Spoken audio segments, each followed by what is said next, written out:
Okay. So let us start the Pelton turbine. എന്താണ് Pelton turbine? നമ്മൾ നേരത്തെ classification പറഞ്ഞപ്പോൾ we classified the two category എന്ന് പറയുന്നത് based on the action of fluid on the water on the blade. Impulse action ആണോ reaction ആണോ? So there we classified the turbines into impulse turbine and reaction turbine. And അതിലെ Pelton turbine അല്ലെങ്കിൽ Pelton wheel നമ്മൾ പറയും. That is an example for impulse turbine.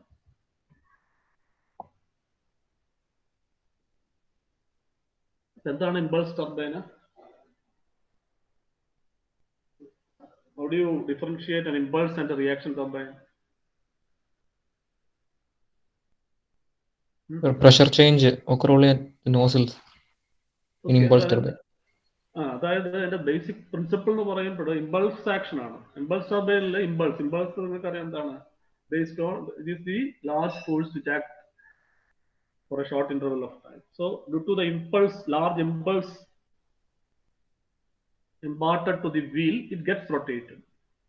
അപ്പോൾ നമ്മൾ അവിടെ ചെയ്യുന്നത് ഒരു റിസർവയറിൽ സ്റ്റോർ ചെയ്തേക്കുന്ന ഫ്ലൂയിഡിനെ we will accelerate that fluid using a nozzle. Then finally it will impact on the wheel. Wheel എന്ന് പറയുന്നത് അതിന്റെ റണ്ണറിന്റെ പറഞ്ഞു അതിന്റെ പെരിഫറിയിലെ ബ്ലേഡ്സ് കാണും. So it will strike that rotating wheel that will make it to rotate. Tangentially വന്നടിക്കും, tangentially വന്ന് strike ചെയ്യുമ്പോൾ it will get rotated, thereby transferring the kinetic energy into mechanical. That kinetic energy fluid into that rotor, so it will convert that to mechanical form. So shaft power നമുക്ക് generator ആയിട്ട് couple ചെയ്തിട്ട് that mechanical energy part will be converted to the electrical energy. അപ്പോൾ അതാണ് നമ്മൾ impulse ടർബൈനിൽ. അതേസമയം reaction ടർബൈനിൽ പറയുന്നതാണ് അവിടെ ആക്ച്വലി ഇമ്പൾസ് ആക്ഷൻ ഉണ്ട് അവിടെ, because it will strike the wheel. കാരണം ജെറ്റ് വരുന്ന fluid water guide veins direct ചെയ്യുന്നത് റണ്ണറിലോട്ടാണ്. So when it make impact with the runner, it will cause some rotation. But mainly അവിടെ വരുന്ന എന്താണ്? റിയാക്ഷൻ ഉണ്ട്. Reaction എന്ന് പറയുന്നത് ഇമ്പൾസിന്റെ കേസിലാണെന്നുണ്ടെങ്കിൽ there is no pressure change when the water flows through the runner. അതിന്റെ ഇൻലെറ്റിലും എക്സിറ്റിലും ഒരേ pressure ആണ്. അത് പ്രഷർ എന്ന് പറയുന്നത് അറ്റ്മോസ്ഫിയറിക് ആണ്. അത് ഓപ്പൺ ആണ് ആ റൊട്ടേറ്റിംഗ് വീല്, അറ്റ്മോസ്ഫിയറായിട്ട് കോണ്ടാക്ട് ഉള്ളതാണ്. So the pressure inside that turbine is atmospheric and it remains the same at every point in the passage through the runner. അതേസമയം റിയാക്ഷൻ ടർബൈനിലാണെങ്കിൽ പ്രഷർ ചേഞ്ച് ഉണ്ട്. ഈ ഗൈഡ് വെയിൻസിൽ നിന്ന് വരുന്ന ഫ്ലൂയിഡ് റണ്ണർ ബ്ലേഡ്സിൽ വന്ന് strike ചെയ്തിട്ട് when it flows through the passage inside the runner, the pressure decreases. ആ pressure decreases എന്നുള്ള process എന്താണ്? പ്രഷർ ഫ്ലൂയിഡ് എക്സ്പാൻഡ് ചെയ്യുന്നുണ്ട് ആ റണ്ണറിന്റെ അകത്ത്. പ്രഷർ കുറയാന്ന് വെച്ചാൽ ഫ്ലൂയിഡ് എക്സ്പാൻഷൻ നടക്കുന്നത്, thereby converting the remaining part. Guide veins എന്ന് പറയുന്നത് തന്നെ ആക്ച്വലി വേരിയിങ് ഏരിയ പാസേജസ് ആണ്. രണ്ട് ഗൈഡ് വെയിൻസ് തമ്മിലുള്ള ഡിഫറെന്റ് ഗൈഡ് വെയിൻസ് കാണും. അത് നമുക്ക് അറേഞ്ച് ചെയ്യാൻ പറ്റും. അഡ്ജസ്റ്റബിൾ ഗൈഡ് വെയിൻസ് ആണ്. അപ്പൊ ആ പാസേജ് ഗൈഡ് വെയിൻസിന്റെ ഇടയിലുള്ള പാസേജ് നമുക്ക് അഡ്ജസ്റ്റ് ചെയ്ത് കഴിഞ്ഞാൽ the quantity of fluid that strikes the runner that we can vary. അപ്പൊ അത് പാസേജിൽ ഒരു പാർട്ട് കൈനറ്റിക് എനർജി കൺവേർഷൻ നടക്കുന്നുണ്ട്.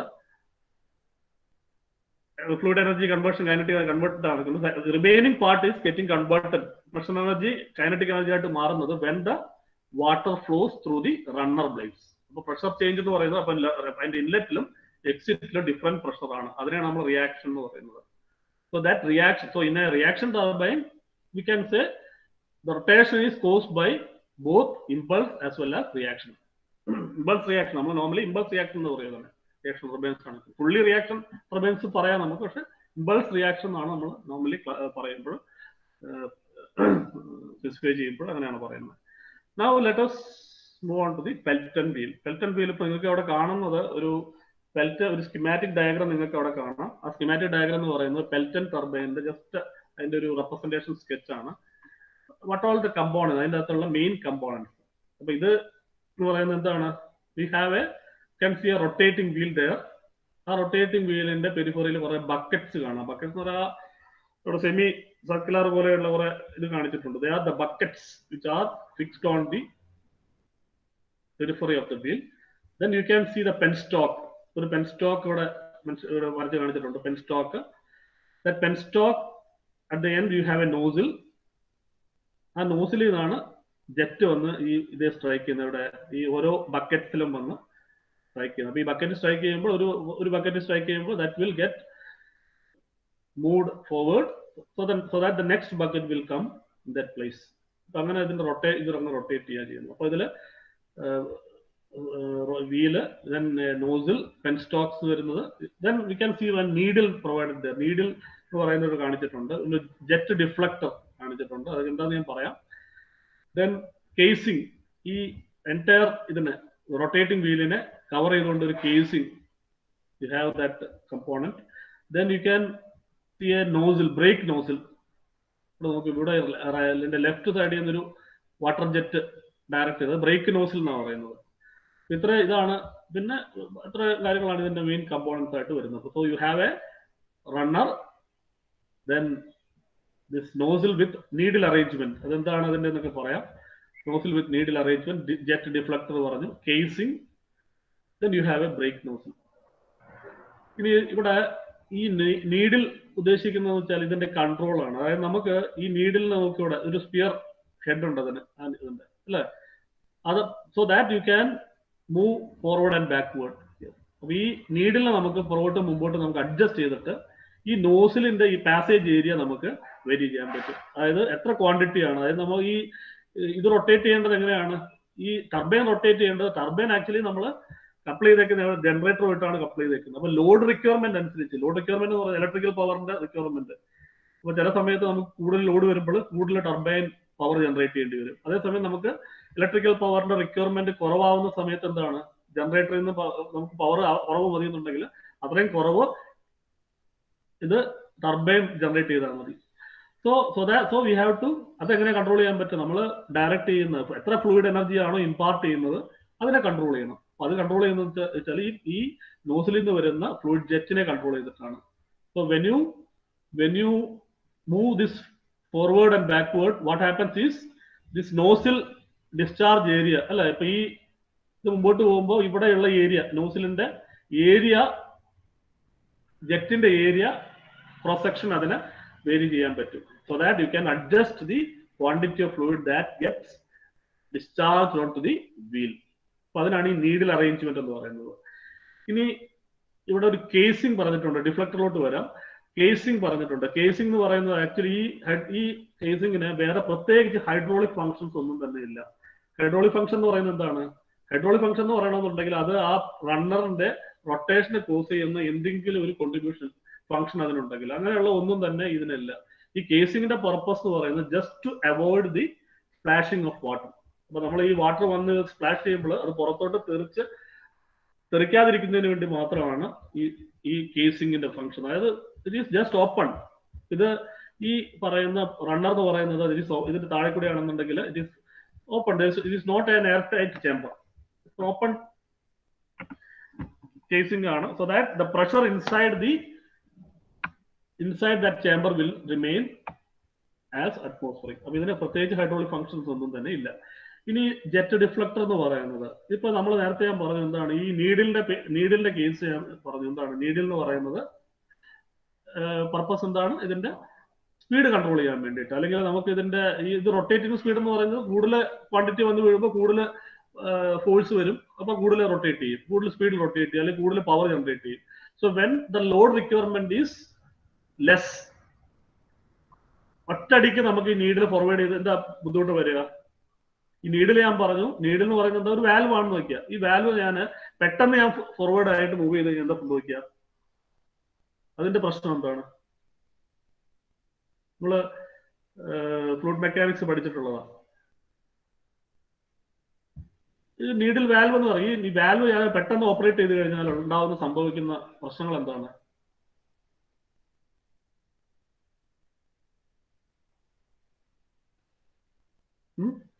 നമുക്ക് അതിന്റെ പർപ്പസ് ഇത്രയേ ഉള്ളൂ, നീഡിലിന്റെ പർപ്പസ് ഇത്രയേ ഉള്ളൂ. സപ്പോസ് നിങ്ങളുടെ ഈ ടർബൈൻ, അതായത് ജനറേറ്ററിൽ നിന്ന് നമുക്ക് 100 മെഗാവാട്ടാണ് നമ്മൾ പ്രൊഡ്യൂസ് ചെയ്യുന്നത് വെക്കുക. ഈ 100 മെഗാവാട്ടാണ് പ്രസന്റ് റിക്വയർമെന്റ്. പെട്ടെന്ന് 100 മെഗാവാട്ടിന്റെ requirement drop to 10 megawatt. 100 megawatt വേണ്ട റിക്വയർമെന്റ് പവറിന്റെ ഡിമാൻഡ് ഉള്ളത് 10 മെഗാവാട്ട് ആയിട്ട് കുറഞ്ഞു. അപ്പൊ നമ്മൾ എന്ത് ചെയ്യണം? എന്താ ചെയ്യണ്ടേ? ഹലോ, ഡിസ്ചാർജ് കുറയ്ക്കണം. ഡിസ്ചാർജ് കുറയ്ക്കും. ഡിസ്ചാർജ് എങ്ങനെ കുറയ്ക്കുന്നത് ഞാൻ പറഞ്ഞു?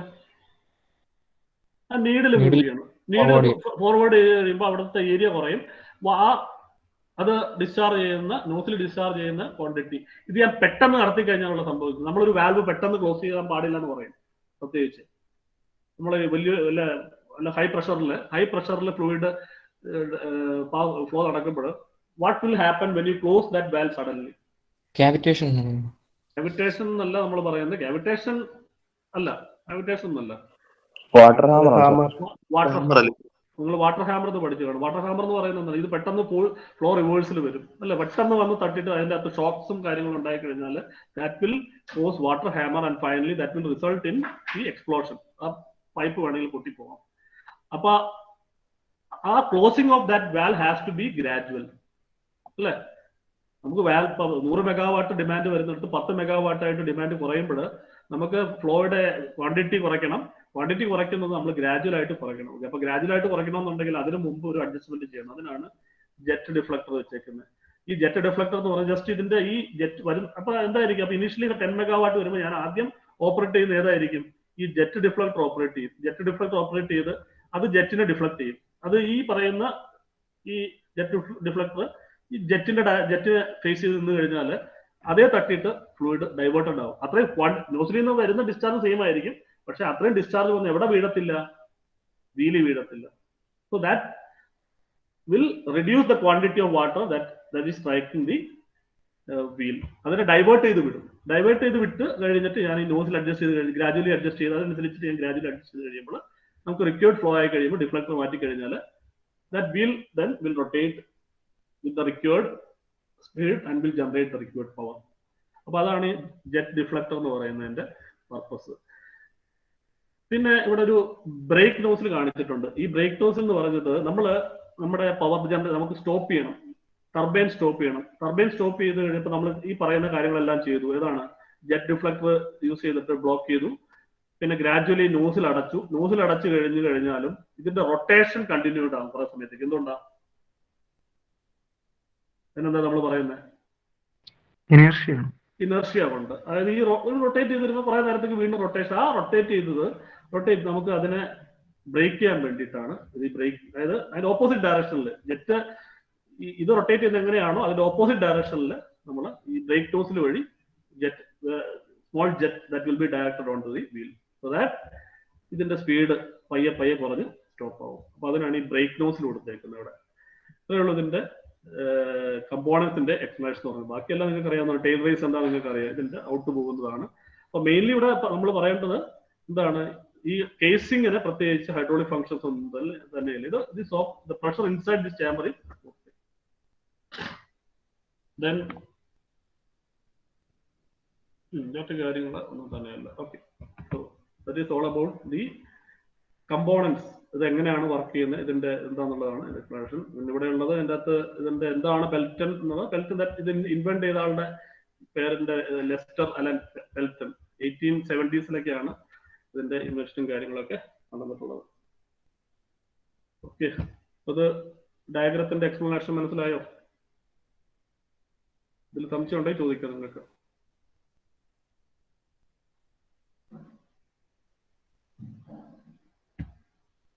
ഓക്കെ, ഇത് ഇതിന്റെ ഒരു ഫോട്ടോഗ്രാഫാണ്. നിങ്ങൾക്ക് അടുത്ത സ്ലൈഡ് വന്നോ? You can see the runner. ഇതാണ് അതിന്റെ റണ്ണറിന്റെ ഒരു ഫോട്ടോഗ്രാഫാണ്. ലെഫ്റ്റ് സൈഡിൽ കാണുന്ന റണ്ണർ. യു ക്യാൻ സീ അതിന്റെ നടുക്കുള്ള കുറെ ഇതിന്റെ ഔട്ടർ പെരിഫറിയിൽ you have a number of buckets are bolted. അതിൽ അങ്ങനെയുള്ള ഒരു ബക്കറ്റാണ് ഇവിടെ. ഒരു ബക്കറ്റിന്റെ ഷേപ്പാണ് ഇവിടെ. ഞാൻ നേരത്തെ പറഞ്ഞു എന്താണ് ഈ ബക്കറ്റ്സ് എന്ന് പറയുന്നത് സെമി സർക്കുലർ ആണ്. രണ്ട് വിത്ത് സ്പ്ലിറ്റർ. ഈ നടുക്കി കാണുന്ന വാള് ഇതാണ് സ്പ്ലിറ്റർ എന്ന് പറയുന്നത്. ഈ സ്പ്ലിറ്ററിൽ വന്നിട്ടാണ് ഇത് സ്ട്രൈക്ക് ചെയ്യുന്നത്. അതായത് നോസിൽ നിന്ന് വരുന്ന ജെറ്റ് വന്ന് സ്ട്രൈക്ക് ചെയ്യുന്നത് സ്പ്ലിറ്ററിലാണ്. സ്പ്ലിറ്റർ ഇത് രണ്ട് പോർഷനായിട്ട് യു ടേൺസ് എടുക്കും. ഇവിടെ വന്ന് യു ടേൺ വന്നിട്ട് ഇത് തിരിച്ചു പോകും, ഇവിടെയും ഇതിന്റെ അകത്തേക്ക് കൂടി വന്ന് തിരിച്ച് ഉള്ളിലോട്ട് പോകും. പിന്നെ ഇവിടെ നോക്ക്, ഇതിന്റെ എൻഡിൽ ഒരു നോച്ച് പ്രൊവൈഡ് ചെയ്യും. ഈ നോച്ചിന്റെ പർപ്പസ് എന്തായിരിക്കും? രണ്ടാമത്തെ അതിന്റെ താഴെയുള്ള ഫിഗർ അതിന്റെ ഓപ്പോസിറ്റ് സൈഡാണ്. ഒരു ക്യാവിറ്റി ഇവിടെ കാണിച്ചിട്ടുണ്ട്. ഇവിടെ സ്ട്രൈക്ക് ഈ നോച്ച് ഇവിടെ പ്രൊവൈഡ് ചെയ്ത് എന്തിനായിരിക്കും? ഡിഫ്ലക്റ്റഡ് ആയിട്ടുള്ള വാട്ടർ വേറൊന്നുകൊണ്ടല്ല, നമ്മളിപ്പോ ഇത് നോസിലിൽ നിന്ന് വരുന്ന ഒരു ബക്കറ്റിൽ വന്ന് സ്ട്രൈക്ക് ചെയ്തിട്ട് ആ സ്ട്രൈക്ക് ചെയ്ത് മൂവ് ചെയ്യുമ്പോൾ നെക്സ്റ്റ് ബക്കറ്റിൽ കൃത്യമായിട്ട് പോയിട്ട് സ്ട്രൈക്ക് ചെയ്യണം.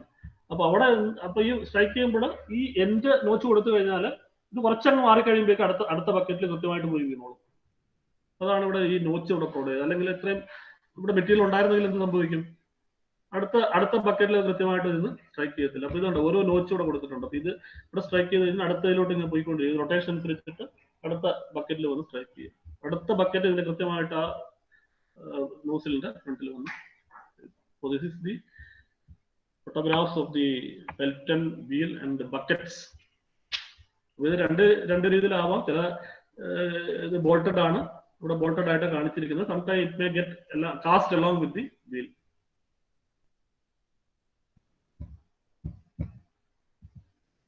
ഞാൻ ഈ പറയുന്ന എക്സ്പ്ലനേഷൻസ് ഒക്കെ ഇതിന്റെ അകത്ത് കാണും, നിങ്ങൾ നോക്കിയോളൂ. ഇപ്പൊ പറഞ്ഞ കാര്യങ്ങളൊക്കെ തന്നെയാണ്, നിങ്ങൾക്ക് ഇത് റീഡ് ചെയ്യാം. പിന്നെ ഇവിടെ പറയാനുള്ളത് another photograph of the wheel. ഇത് വേറൊരു ഫോട്ടോഗ്രാഫ്. ഇവിടെ നോക്കുക, ഇവിടെ ഈ ബക്കറ്റ്സിൽ ഇവിടെ ഒന്നിക്കൂടുതൽ ഈ കാണുന്നതാണ് നോസിൽസ് എന്ന് പറയുന്നത്. ഇവിടെ മൾട്ടി ജെറ്റ് ആണ്, ഇവിടെ മൾട്ടി ജെറ്റ് വരുന്നതാണ്. ഇവിടെ നോക്കുക, ഇതിന് ചുറ്റിലുമായിട്ട് ഒന്നിക്കൂടുതൽ ജെറ്റ്സ് വരുന്നുണ്ട്, നോസിൽസ് ഉണ്ട്. 1, 2, 3, 4, 5, 6, 7, 8 എണ്ണം അല്ലെ. മൾട്ടി ജെറ്റ് ആവും. അത് ഇതനുസരിച്ച് നമുക്ക് എത്ര ക്വാണ്ടിറ്റി ആണോ വരേണ്ടത്, നമ്മുടെ ടർബൈന്റെ സൈസ് ഒക്കെ അനുസരിച്ചിട്ട് അതിന്റെ പ്രൊഡക്ഷൻ പവർ ഇതിന്റെ അനുസരിച്ചിട്ടൊക്കെ മൾട്ടി ജെറ്റ് ആവാം.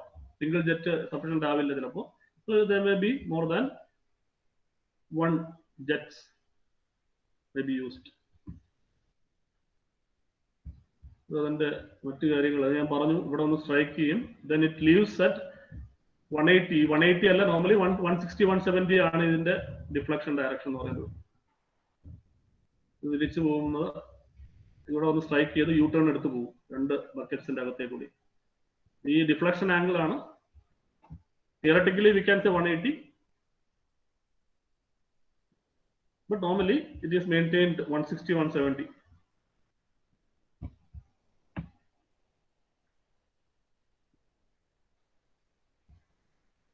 Okay,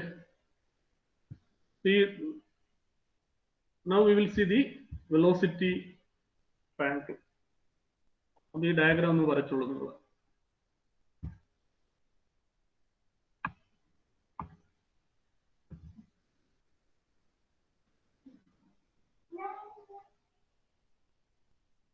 പെൽട്ടൺ ടർബൈന്റെ പ്രോബ്ലംസ് നമ്മൾ ചെയ്യുമ്പോൾ വിൽ show this diagram.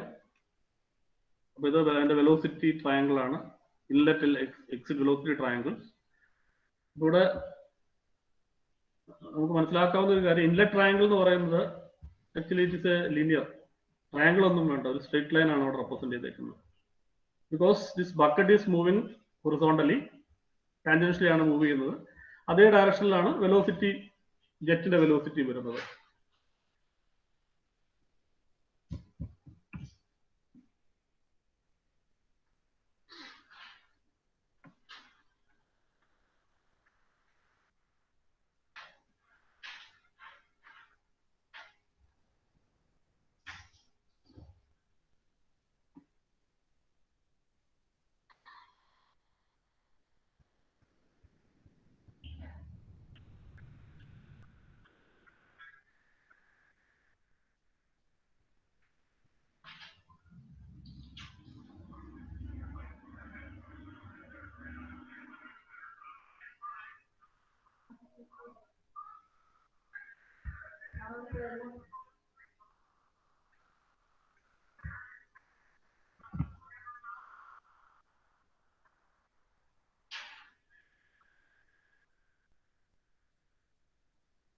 വെച്ച് കഴിഞ്ഞെങ്കിൽ പറയണം കേട്ടോ, അതിന്റെ ക്വസ്റ്റൻസും കാര്യങ്ങളും തന്നെ എഴുതാം.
അപ്പൊ ഇത് എഴുതി നോക്കാം.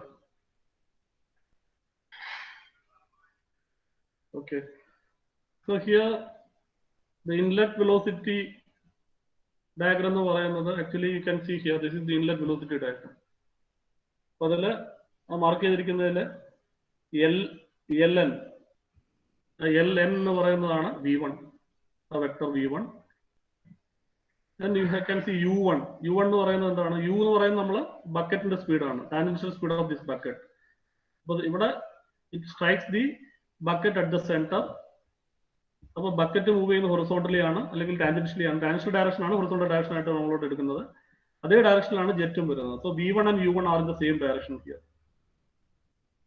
So VR1 will be V1 minus U1. നമ്മൾ നേരത്തെ സിംഗിൾ ജെറ്റ് എടുത്ത് ചെയ്യുമ്പോൾ നമ്മൾ ചെയ്യുന്ന പോലെ VR1 will be ഇതായിരിക്കും. VR1 is V1 minus U1. പിന്നെ ഇൻലെറ്റ് വെലോസിറ്റി ട്രയാങ്കിൾ ആണ്.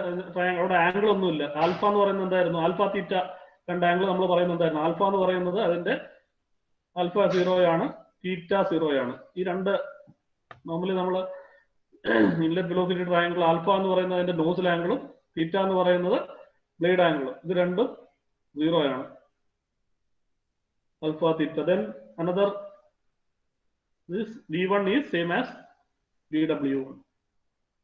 കാരണം V1 ന്റെ ഹൊറിസോണ്ടൽ കമ്പോണന്റ് V1 തന്നെ ഹൊറിസോണ്ടൽ ആകുമ്പോൾ V1 is equal to VW1.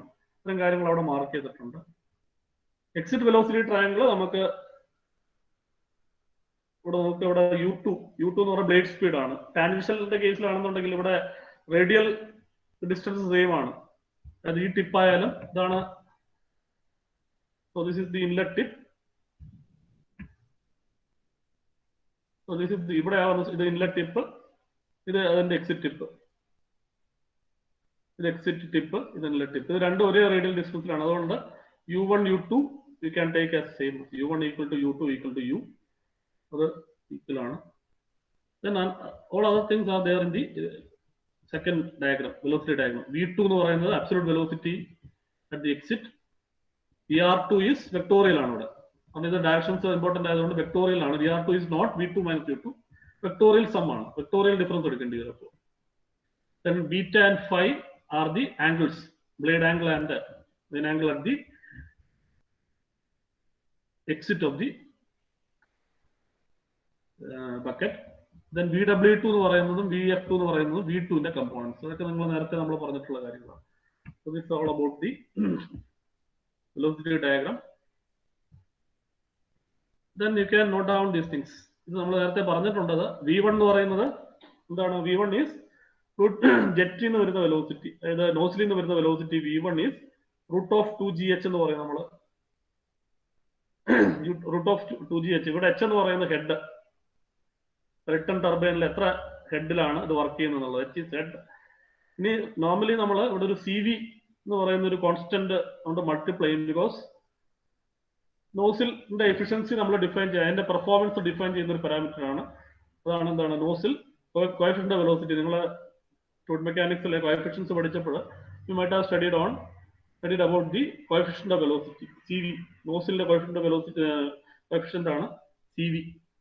So the velocity of jet coming out from the nozzle is CV into root of 2GH. ഇനി ആ H എന്ന് പറയുന്നത് എന്താണ്? Gross head. Gross head is difference between head race and tail race. That minus HF. അത് ചെയ്താൽ gross net head ആയി. This is the net head. And this HF is determined using this equation. ഇത് നിങ്ങൾ ഏത് equation ആണിത്? 4FLV square 2GD എന്ന് പറയുന്നത് Darcy equation പഠിച്ചിട്ടുണ്ടാവും. Darcy's equation 4FLV square by 2GD dash. 2GD ഇവിടെ ഒരു ശ്രദ്ധിക്കേണ്ട ഒരു കാര്യം, ഞാൻ നൊട്ടേഷനിൽ രണ്ട് ഡയമീറ്റർ പറഞ്ഞിട്ടുണ്ട്, 3 ഡയമീറ്റർ പറഞ്ഞിട്ടുണ്ട്. ആക്ച്വലി സ്മോൾ ലെറ്റർ D എന്ന് പറയുന്നത് ജെറ്റിന്റെ ഡയമീറ്റർ ആണ്, നോസിലിന്റെ ഡയമീറ്റർ. ക്യാപിറ്റൽ D യൂസ് ചെയ്തേക്കുന്നത് വീലിന്റെ ഡയമീറ്റർ, അതായത് റണ്ണർ വീൽ ഡയമീറ്റർ. പിന്നെ ഒരു D സ്റ്റാർ യൂസ് ചെയ്തിട്ടുണ്ട്. D സ്റ്റാർ ആണ് ഏത്? പെൻസ്റ്റോക്ക് പൈപ്പ് ലൈൻസിന്റെ പെൻസ്റ്റോക്കിന്റെ ഡയമീറ്റർ. ആ ടൈമിൽ ഡി സ്റ്റാർ ആണ് ഞാനിവിടെ എച്ച് എഫ് എടുത്തേക്കുന്നത്. കാരണം frictional loss in the pipe line H F is 4FL_V²/2GD star. D star എന്താന്നുള്ളത് അവിടെ എഴുതി വെക്കും. ഇതെല്ലാം താഴെ ഇവിടെ കൊടുത്തിട്ടുണ്ട്.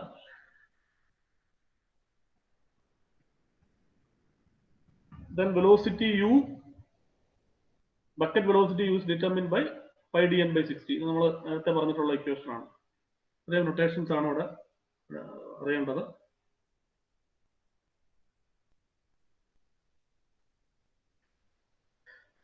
Then how do you find the force exerted? നമ്മൾ നേരത്തെ ചെയ്തിട്ടുള്ളതാണ്. ഇമ്പാക്ട് ഓഫ് ജെറ്റിൽ എഴുതിയ ഇക്വേഷൻസ് തന്നെയാണ് ഇവിടെ ആവശ്യമുള്ളത്. So the force exerted by the water jet on the wheel will be Fx is, നമ്മൾ ജനറൽ ഇക്വേഷൻ എഴുതുന്നത് എങ്ങനെയാണ്? Force F is rho a V1. ഇവിടെ ശ്രദ്ധിക്കേണ്ട V1 ആണ് എടുത്തേക്കുന്നത്, not VR1, because series of veins എന്നുള്ള കേസാണ് വരുന്നത്. ഒരു ബക്കറ്റ് അല്ല, ഒത്തിരി ബക്കറ്റ്സ് വരുന്നുണ്ട്. അപ്പോൾ സീരീസ് ഓഫ് വെയിൻസ് എന്നുള്ള കേസാണ് എടുക്കേണ്ടത്. Rho a V1 into VW1 plus or minus VW2. ഇതാണ് ജനറൽ ഇക്വേഷൻ നമ്മൾ എടുക്കുന്നത്. ഇതില് നമ്മള് പെൽട്ടൺ ടർബൈന്റെ കേസിലാണെങ്കിൽ ബീറ്റ എന്ന് പറയുന്നത് എപ്പോഴും അക്യൂട്ട് ആംഗിളേ വരുന്നുള്ളൂ. കാരണം ഇവിടെ യു ടേൺ എടുത്തിട്ടാണ് വരുന്നത്. അപ്പൊ beta is always less than 90. Greater than 90 case വരുന്നില്ല പെൽട്ടൺ ടർബൈനില്. So beta is always less than 90. So what we take here is plus sign. അത് ഓർത്ത് വെക്കുക. പെൽട്ടൺ വീലിന്റെ കേസിൽ ഫോഴ്സ് ഇക്വേഷൻ എഴുതുമ്പോൾ is rho A1 rho a V1 into VW1 plus VW2. Okay. Then you get the work done per second by multiplying that force with the bucket velocity U. So Fx into U ചെയ്താൽ എന്തായി? Work done per second ആയി, അല്ലെ power ആയി. Turbine runner generate ചെയ്യുന്ന power എന്ന് പറയുന്നത് rho a V1 into VW1 plus VW2 into U. So this is the power generated or work done per second. ഒരു കാര്യം കൂടി ഇതിന്റെ കൂടെ പറഞ്ഞു പോവാം. നമ്മൾ നേരത്തെ ആ ഇക്വേഷൻസ് ഒക്കെ നമ്മൾ നേരത്തെ ഡിറൈവ് ചെയ്തിട്ടാണ്. ഈ ഇക്വേഷനെ പറയുന്നത് normally it is known as Euler equation. പേര് എഴുതി വെച്ചുള്ളൂ, കാരണം ഓയിലർ ഇക്വേഷൻ ഓഫ് സൊല്യൂഷൻ എന്ന് പ്രത്യേകം പറയുന്നത് നമ്മൾ നേരത്തെ ഡിറൈവ് ചെയ്തിട്ടുള്ളതാണ് ഓയിലർ ഇക്വേഷൻ. അതായത് ആ ഫോഴ്സ് കാണും, not this one, this u, this into u. Force equation ആയിട്ടല്ല, വർക്ക് ഡൺ ഇക്വേഷൻ ആയിട്ട് പറയുമ്പോൾ. So work done per second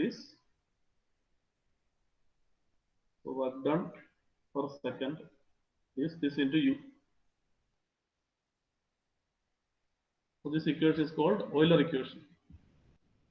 hydraulic മെഷീൻസിൽ നമ്മൾ അപ്പോൾ ഏത് ഹൈഡ്രോളിക് മെഷീൻ ആണെങ്കിലും ഇതേ ഇക്വേഷൻ ആണ് അവിടെ വരുന്നത്. ഈ സൈനിലുള്ള വ്യത്യാസം വരത്തുള്ളൂ. അതിൽ ടേംസ് അങ്ങോട്ട് ഇങ്ങോട്ട് തിരിഞ്ഞു വരും. Whether it is turbine or compressor. Turbine ആയാലും കംപ്രസർ വരുമ്പോൾ ഇതേ ഇക്വേഷൻ തന്നെ വരും. അവിടെ അന്നേരം VW2 സൈൻ അങ്ങോട്ട് ഇങ്ങോട്ട് തിരിഞ്ഞു വരുന്നുള്ളൂ. കംപ്രസറിന്റെ വരുമ്പോൾ നിങ്ങൾക്ക് അത് മനസ്സിലാവും. കംപ്രസർ നമ്മളിനി തേർഡ് ബോഡികൾ പഠിക്കുന്നുണ്ട്. അപ്പോൾ അതിൽ ഈ ഇക്വേഷൻസ് വരുമ്പോൾ നിങ്ങൾക്ക് അത് കൂടുതൽ ക്ലാരിറ്റി വരും. Work done per second is rho a V1 into VW1 plus or minus VW2 into U. So this general equation is called Euler equation. In the case of Pelton turbine, what we have is plus sign, because beta is always acute.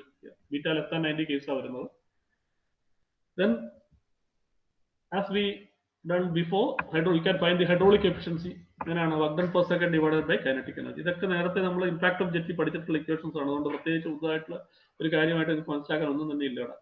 So work done per second by kinetic energy. Work done per second എന്ന് പറയുന്ന equation ഇത് rho a V1 into VW1 plus VW2 into U divided by kinetic energy half mv square.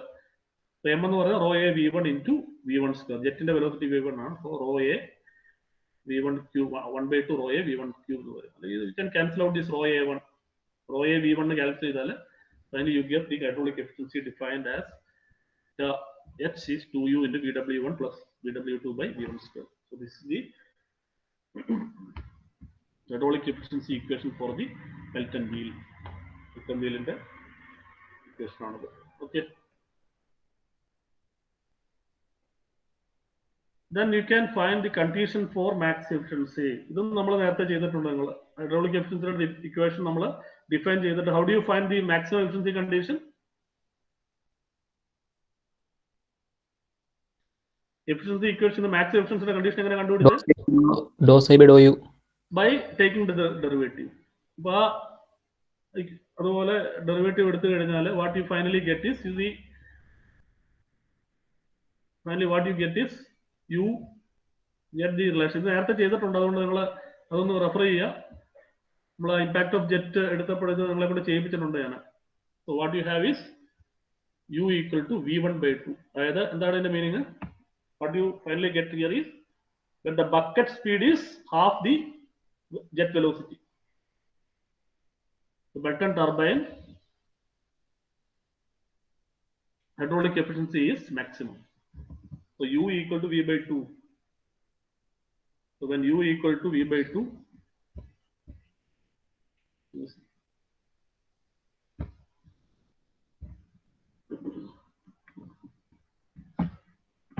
so u equal to v/2, you have this. So that relation you can substitute in your previous equation. Substitute ചെയ്ത് കഴിഞ്ഞ് simplify ചെയ്ത് കഴിയുമ്പോൾ what you finally get is the hydraulic efficiency. ഈ equation നേരത്തെ നമ്മൾ derive ചെയ്തിട്ടുള്ളതല്ലേ? Impact of jet എടുത്ത് നോക്കുക, നമ്മൾ ചെയ്തിട്ടുള്ളത്. So this is the 1 plus cos phi by 2 maximum hydraulic efficiency. So for the Pelton wheel, this equation defines the maximum hydraulic efficiency. അപ്പോൾ ഇതിന്റെ condition ഇതാണ്: when the bucket velocity is half the jet velocity. When u equal to v1/2, you have the maximum efficiency, hydraulic efficiency, and that is equal to 1 plus cos phi by 2. ഇവിടെ phi എന്ന് പറയുന്നത് എക്സിറ്റിലെ blade angle. ഇതിന്റെ specific case when phi equal to 0. എന്താ phi equal to 0 എന്ന് പറഞ്ഞാൽ എന്താ meaning? When phi equal to 0 mean phi equal to 0 വരുന്നവിടെ നോക്കുക, phi angle നോക്കുക.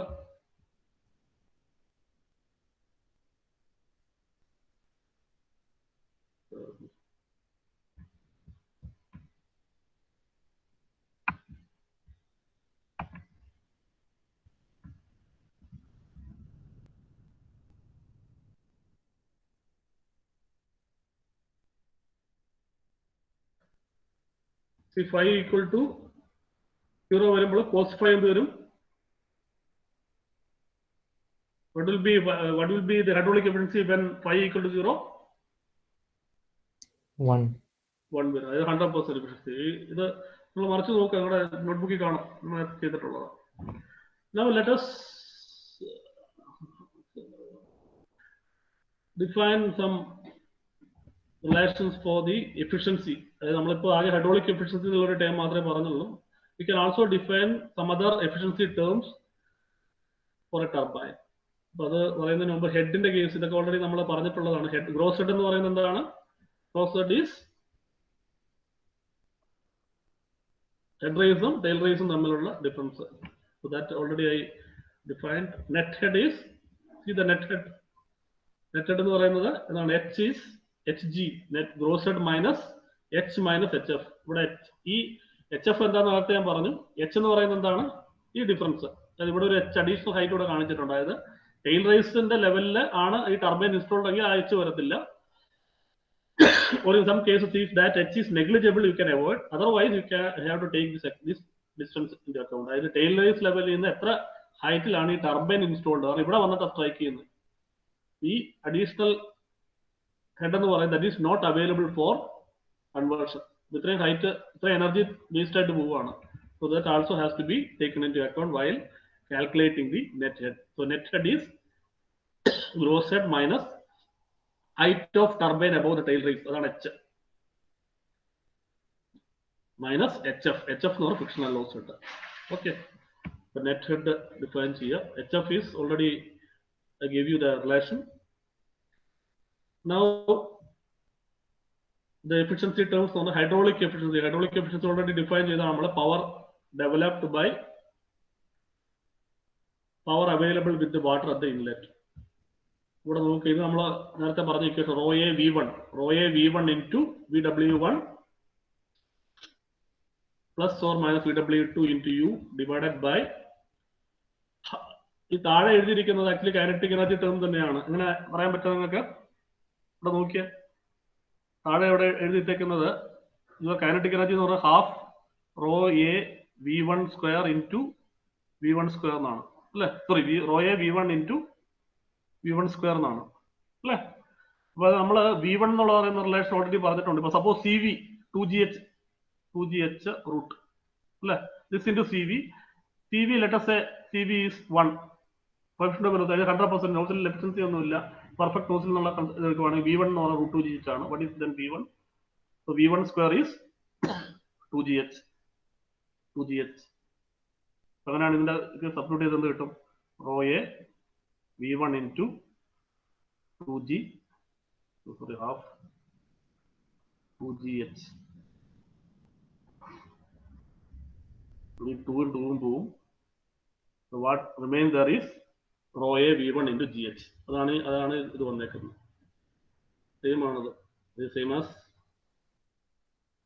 half rho A V1 into V1 square.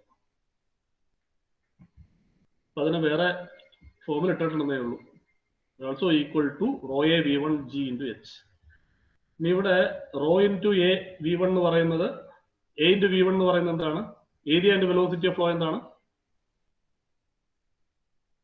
Area and velocity of flow a into V1 discharge. അതാണ് ഇവിടെ അടുത്ത ഇതിൽ Q ഇട്ടേക്കുന്നത്. So rho G H into QA. ഇതാണ് actual discharge. Actual discharge നമ്മൾ theoretical and actual. ഇപ്പൊ nozzle efficiency നമ്മൾ define ചെയ്ത കേസിലാണെങ്കിൽ actual discharge will be different from the theoretical. അതുകൊണ്ട് ഇവിടെ QA എന്ന് ഇട്ടേക്കുന്നത്. Okay, so this rho a V1 is Q. So you can cancel out this so that you get another equation for hydraulic efficiency, VW1 plus or minus VW2 into U by GH. ഇനി നമ്മുടെ Pelton ടർബൈന്റെ കേസിലാകുമ്പോൾ ഇത് plus sine മാത്രം മതി. This equation is valid for all forms of turbine, whether it is Pelton or Francis or Kaplan. Plus sine വരുമ്പോൾ അത് Pelton turbine, കാരണം beta angle 90 degree അക്യൂട്ടാണ് വരുന്നത്. So that is VW1 plus VW2 into U by GH you can say. അതായത് ഈ വേറൊരു ഫോമിൽ പറയുന്നത്, in case problem ചെയ്യുമ്പോൾ നമുക്ക് ഹെഡ് ആണ് വരുന്നുണ്ടെങ്കിൽ ഇത് എഴുതിയാൽ മതി. ഈക്വേഷൻ എഴുതി ഹൈഡ്രോളിക് എഫിഷ്യൻസിയുടെ ഈ ഈക്വേഷൻ എഴുതി ചെയ്താൽ മതി. ഓക്കെ, അത് മനസ്സിലാക്കാൻ വേണ്ടി മാത്രമാണ് ഇത് വെച്ചിരിക്കുന്നത്. ദെൻ ഓക്കെ, ഇനി ഇവിടെ ഈ VW1 plus VW2 by G into U, ഈ ടേമിന് HR എന്നുള്ള രീതിയിൽ, അതായത് മീറ്റേഴ്സിലായിട്ട് എഴുതിയേക്കുക. HR എന്നുള്ള define the runner head. So you can define this hydraulic efficiency as the ratio of runner head to net head.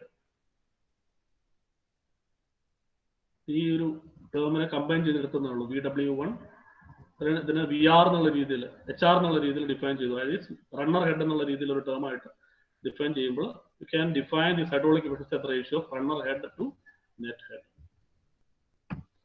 So that is another question.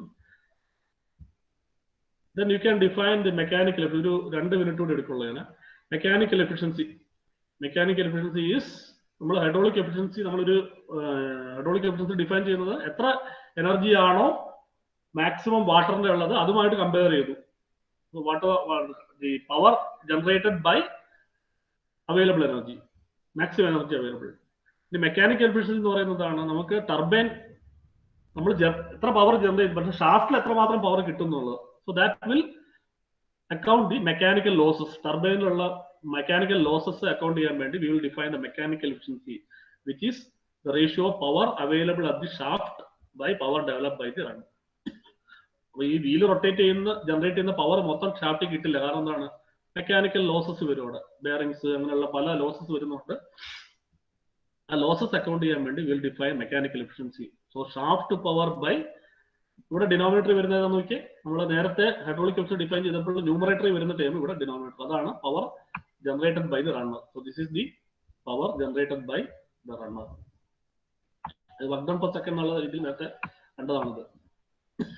Shaft power by runner power is mechanical efficiency. ആ equations ആണ് ഇവിടെ ഇട്ടേക്കുന്നത്. Second efficiency term. Then you can define the volumetric efficiency. Volumetric efficiency എന്ന് പറയുന്നത് നേരത്തെ ഞാൻ പറഞ്ഞു എന്താണ്, നമ്മൾ CV വാല്യൂ 1 എന്നുള്ള രീതി നമ്മൾ അസ്യൂം ചെയ്തിട്ടാണ് നമ്മൾ ഇതിനകത്ത് ഇക്വേഷൻ എഴുതുന്നത്. But if the actual volume of water is different from the theoretical one, then you can define the volumetric efficiency.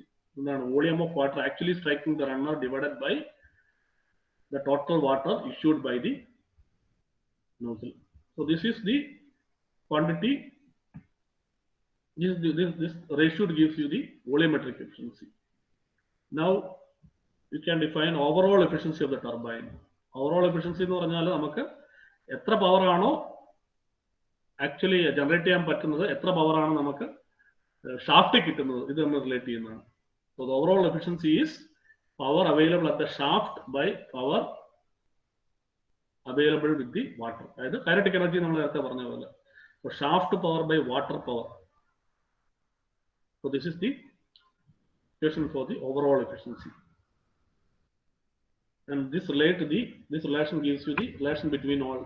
Eta overall is hydraulic efficiency into mechanical efficiency into volumetric efficiency. So this relation gives you the relation between overall efficiency and other three efficiencies. Other three efficiencies are hydraulic, mechanical, and volumetric. So you can use these equations to. Now one more efficiency term is power plant efficiency. Power plant efficiency overall efficiency പിന്നെ ജനറേറ്ററിൽ loss വരും അല്ലേ. ഈ ഇറ്റ overall എന്ന് പറയുന്നത് ടർബൈൻ്റെ സൈഡിലുള്ള loss ആണ്. ടർബൈൻ്റെ സൈഡിലുള്ള ലോസസ് മാത്രം എടുത്തിട്ടുണ്ട്. But if you consider the generator side losses, you multiply this eta O with eta generator, that will give you the overall power plant efficiency, eta P. So eta P വെച്ച് നമുക്ക് you can find the power plant ന്റെ എത്രയാണ് total power. ഇത് rho g QH എന്ന് പറയുന്നത് actually എത്രമാത്രം maximum power generate ചെയ്യാൻ പറ്റും, മാക്സിമം കപ്പാസിറ്റി ആണ്. That multiplied by eta power plant will give you the power generated by the the power output of the power plant. Okay.